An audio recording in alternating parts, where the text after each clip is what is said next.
Chapter 24. A Fool Such as I. We are in the patio garden at Tilly's parents' house. I arranged to spend the summer in Newport with Cornelia. Her parents will be in Europe, so we'll have the house to ourselves. She invites everyone to drop in whenever they want. Topper says he might come and see us, if I would like him to. His grandmother has a house in Newport. She's getting old, and he really ought to spend some time with her. The sun's in my eyes, and I feel my cheeks growing warmer. I tell him that would be lovely, then quickly look away when he holds my gaze and says, "Good." Tilly's headed to the vineyard. She might stop by, depending on what she feels like doing. She's being very cool and casual about it. "How are the Kennedys?" Topper asks. "Are Jackie and Jack settling into married life?" Topper likes Jack. He may have thoughts on old Joe Kennedy, but he really likes his children. Tilly tells him all the news. I get up to greet Tilly's father, who has walked out to see us, just as the conversation flows to Ted. We all laugh at Ted's messes and wonder what will become of him. Tilly's father says that he's known a lot of young men like Ted Kennedy who have eventually cleaned up their acts and made something of themselves, so we shouldn't write him off just yet. He bids us a good day and goes back inside. I get a call out of nowhere in June. "It's me," I hear a familiar voice say. "I'm sorry, but I had to tell you something." He is laughing. "They called me back." "Who called?"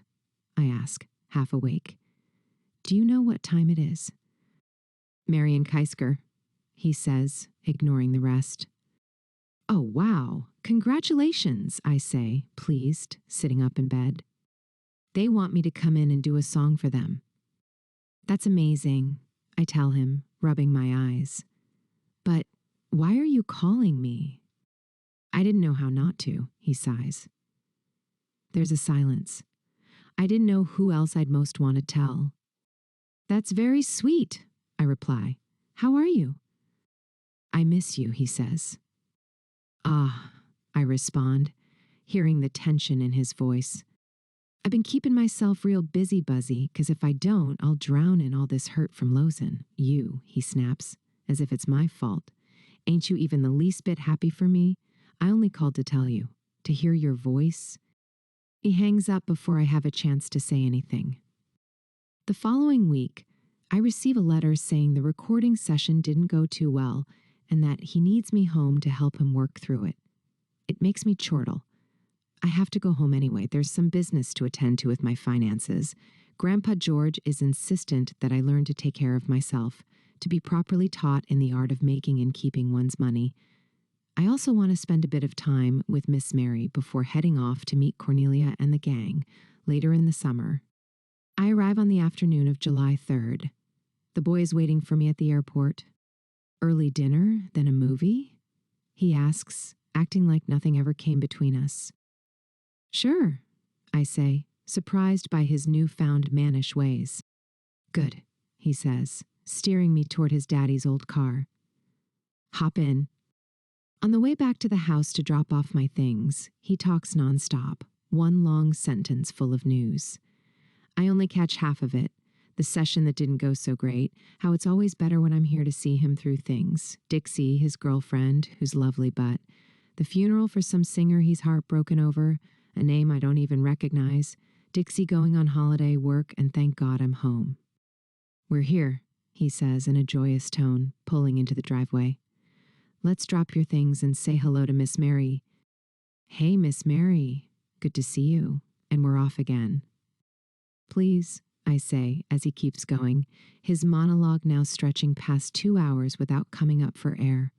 "Stop. I need to catch my breath." He looks wounded. "I'm sorry," he says. I just... His old childhood stammer slips out, the one that always comes when he's nervous. "Sorry." "How are you?" he asks, folding his arms on the table at the diner where we are now, leaning across and looking at me. "No, really, how are you?" It's the first pause he's taken since I arrived, and the first time we've stopped to connect. "We're back." We file into the Hippodrome. He's bought us tickets for a double bill, the new Hitchcock, Rear Window, and that new Marlon Brando film, On the Waterfront. We lose ourselves completely until a familiar voice cuts through the dark, calling his name. It's his mother. She has no problem marching down the aisle of a crowded theater, hollering for her 19-year-old son.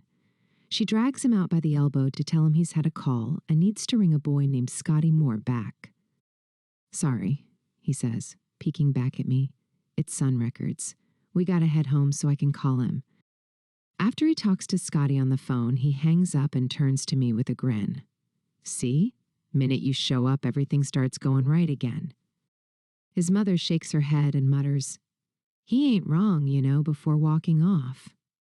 I need sleep, I tell him. I've got to go home. He's still riding the high of the call. Ah, poor baby. Do you really? He says, pulling me in for a hug. Well, I'm coming with you then. Back at my house, once we're up in my room, I immediately notice something's changed. What on earth happened here? I ask, scanning the mess. Ah, he pauses, sheepish. Yeah, so I kind of moved in. I use this place to relax, It's where I go to clear my head. Miss Mary, standing behind us with a stack of clean linens, nods without surprise. Yes, she says with a small, knowing smile. I see. I take another look. It's chaos, the boy chortles, deflecting from the fact that this no longer looks like my room. Okay, he says brightly, diving onto the bed and stretching out. He pats the space next to him, wanting me to lie down too. I know he wants to talk all night, but I'm too tired. The moment my head hits the pillow, I'm out cold. I wake at dawn to his voice mid-sentence. He's already talking at me. Oh, there you are, he says, eyes lighting up. Good to have you back among the livin'. I brought coffee. He hands me a hot cup of mocha. Here you go, doll. Then, without skipping a beat, now listen, today we're going to Scotty's. I can't go by myself, you know how I get, all jittery on my own. You'll come? Okay, I murmur, still half asleep.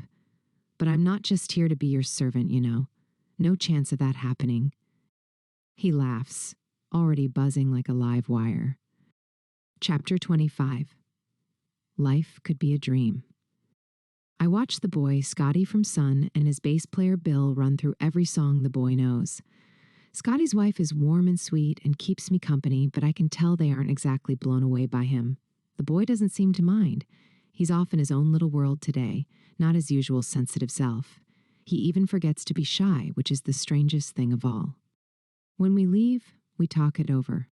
I didn't see any reason to be shy around those two, he says, shaking his head. Later that day, Sam Phillips calls the house. And just like that, before we head out to watch the fireworks at Riverside Park, the boy has lined up a session at Sun for tomorrow. See? I told you. He grins, motioning for me to get in the car. Now let's go celebrate the birthday of our great nation. Yes, sir, I say, worn out. You sure have picked up an unfortunate bossy streak since I last saw you. I slide into the seat beside him. It's from getting told what to do all day at work, he laughs.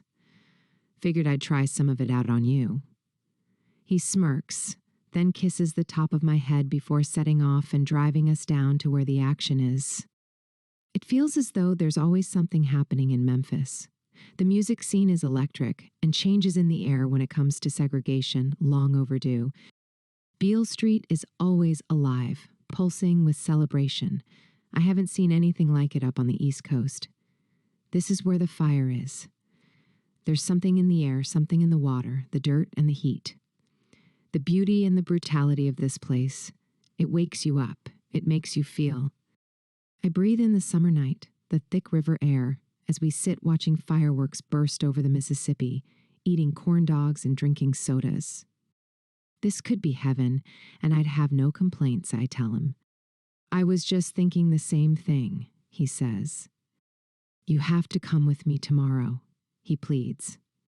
I tell him that's a bad idea, but he says he doesn't think he can do it without me, so I agree to come, on the condition I stay outside. As long as you're near, he says, otherwise I can't think straight. I roll my eyes and squeeze his cheek. Okay, baby. Spoon by the cord spills out from the car radio. The boy says he much prefers the chords to the crew cuts. Who even calls a band the crew cuts? That sounds so boring, I wonder out loud. He laughs. And we don't like bores, he says, mimicking me, and I leap off the bonnet of the car and start, dancing around, bare feet on the grass. You know it, I mock back, grabbing his hand. I want to stay in this moment, in America on the 4th of July, 1954, when change and promise and motion filled the air, when the American dream still wore its prettiest mask. If you were white and rich, of course. If you weren't, there was a different America, where the Supreme Court had only weeks ago ruled that segregation in schools was unconstitutional, and men in Washington congratulated themselves for defending freedom while helping to unseat it abroad. Only last year the CIA had toppled Mossadegh in Iran. Now they were whispering about Guatemala, where an elected president was being swept aside in the name of fruit and fear. Out on the roads, new highways were being planned, long concrete ribbons said to unite the country, though everyone knew they were also meant to move tanks and warheads from one coast to the other, if it ever came to that. They called it progress, this building of roads that might one day save or destroy us. The jukebox might be playing Patti Page, and the roads might glitter with new Chevrolets, but the shine was already thinning. I didn't see it then, not clearly.